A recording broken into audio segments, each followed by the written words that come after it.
सर्वशक्तिमते परमात्मने श्री रामाय नमः। सर्वशक्तिमते परमात्मने श्री रामाय नमः। सर्वशक्तिमते परमात्मने श्री रामाय नमः। सर्वशक्तिमते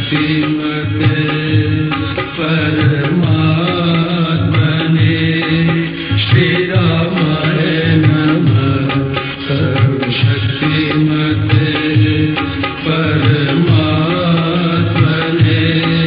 श्री रामाय नमः। सर्वशक्तिमते परमात्मने श्री रामाय नमः। सर्वशक्तिमते परमात्मने श्री रामाय।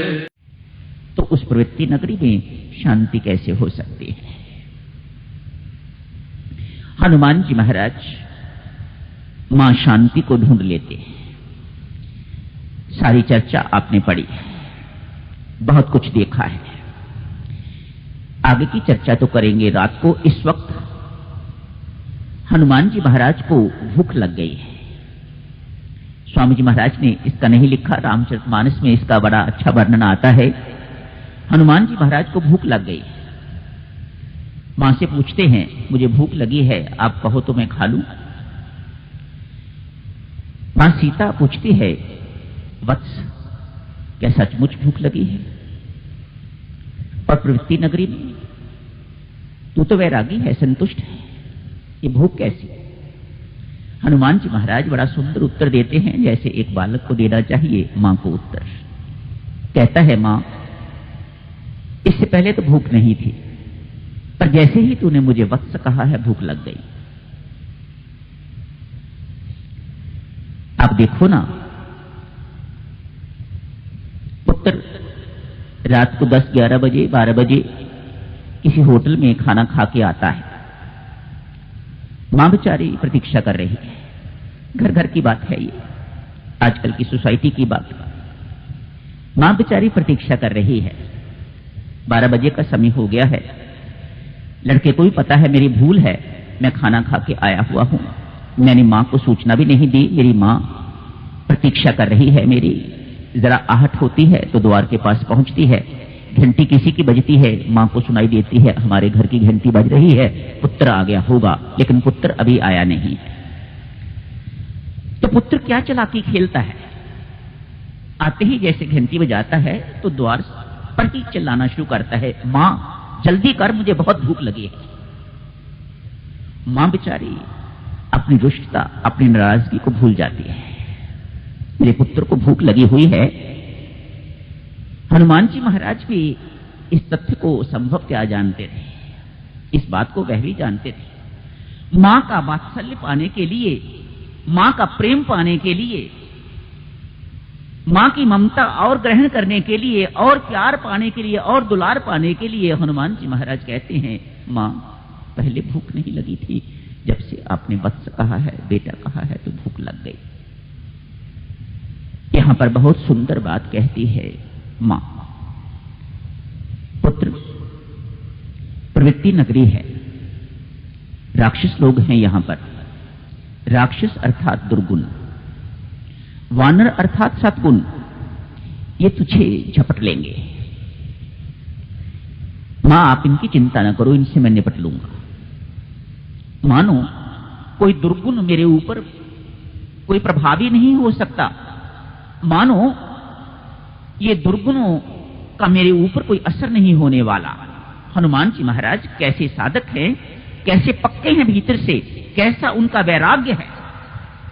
वैरागी आदमी ही इस प्रकार का, निवृत्त आदमी ही इस प्रकार का, साधक ही इस प्रकार के वचन कह सकता है कि मैं किसी भी दुर्गुण के वशीभूत नहीं होने वाला।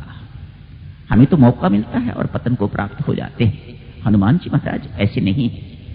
हनुमान जी महाराज ही हमारे आदर्श होने चाहिए। एक साधक के आदर्श हनुमान जी महाराज होने चाहिए, एक भक्त के आदर्श हनुमान जी महाराज होने चाहिए। मां, आप चिंता ना करो, इनसे मैं निपट लूंगा। ठीक बात है बेटा। फिर भी मातेश्वरी बहुत सुंदर बात कहती हैं, फिर भी जो भी तुम खाना चाहते हो उन्हें परमेश्वर को चढ़ा के खाना।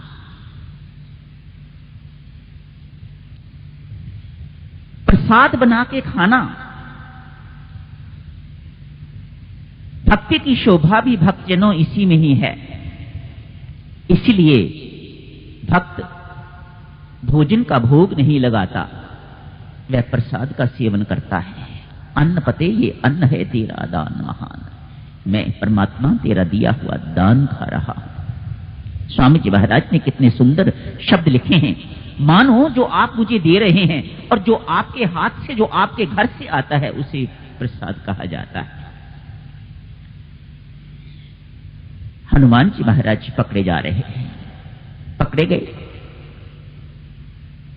रावण के दरबार में ले जाया गया है। पूंछ को आग लगा दी गई। रात को करेंगे थोड़ी इसकी चर्चा।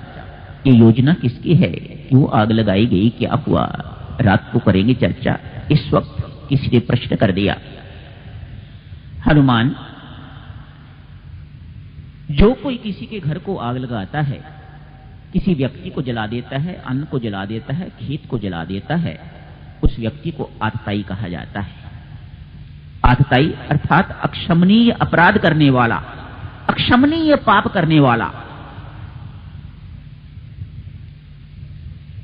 पाप क्षमा नहीं, आतताई को मारना, मृत्यु दंड देना अपराध नहीं माना जाता। ऐसा वर्णन आता है आतताई के लिए। हनुमान जी महाराज कहते हैं, भाई बिल्कुल आप ठीक कह रहे हैं। आपने जो आतताई के बारे में सुना है वह बिल्कुल ठीक। आतताई व्यक्ति तब बनता है जब जिंदा व्यक्ति को जलाया जाए। मैंने जिंदा व्यक्ति को नहीं जलाया, और शव को जलाना आतताई नहीं है। लंका नगरी क्या शव है? हां, लंका नगरी शव है। जिसमें भक्ति का निवास नहीं है वह शव है, और शव को जलाना पाप नहीं है। शव को तो घर में रखा ही नहीं जाता, मुर्दे को तो घर में रखा ही नहीं जाता, उसे जलाने में ही भलाई है। इसलिए मैं अपराधी नहीं हूं। जहां भक्ति का निवास ही नहीं है, ऐसा शरीर भी भक्तजनों शव ही है, मुर्दा है, जिस शरीर में भक्ति नहीं है। इसलिए मैंने जिंदा नगरी को नहीं जलाया, मैंने जिंदा इंसान को नहीं जलाया, मैंने मुर्दा को जलाया है, और मुर्दा को जलाना पाप नहीं है। यही समाप्त करने की इजाजत दीजिएगा भक्तजनों, करेंगे चर्चा शेष रात को। हनुमान जी महाराज जैसा बनना है हमें। इतना बड़ा काम करके गए हैं, अपने मुख से कभी नहीं कहा मैंने कुछ किया है। अकर्तापन, डूअरशिप की बिल्कुल विहीनता। कैसे अपने आप को समझाया होगा हनुमान जी महाराज ने, मैं महाराज कुछ नहीं करने वाला। ये बात आपने मुझे स्पष्ट कर दी है। यही है साधना। भक्तजनों, आप साधना में प्रगति करते जा रहे हैं जब ये बात स्पष्ट होने लग जाए, जब परमेश्वर की अनुकंपा, अकारण कृपा आपको ये स्वयं स्पष्ट करने लग जाए, सब कुछ मैं ही हूं करने वाला, तू कुछ नहीं करने वाला, तू कुछ नहीं कर सकता, तो समझना चाहिए परमात्मा ने अपना वरद हाथ जो है वह आपके सिर पर रख दिया है। हनुमान जी पर मेरे राम की ऐसी ही कृपा थी। रात को करेंगे चर्चा।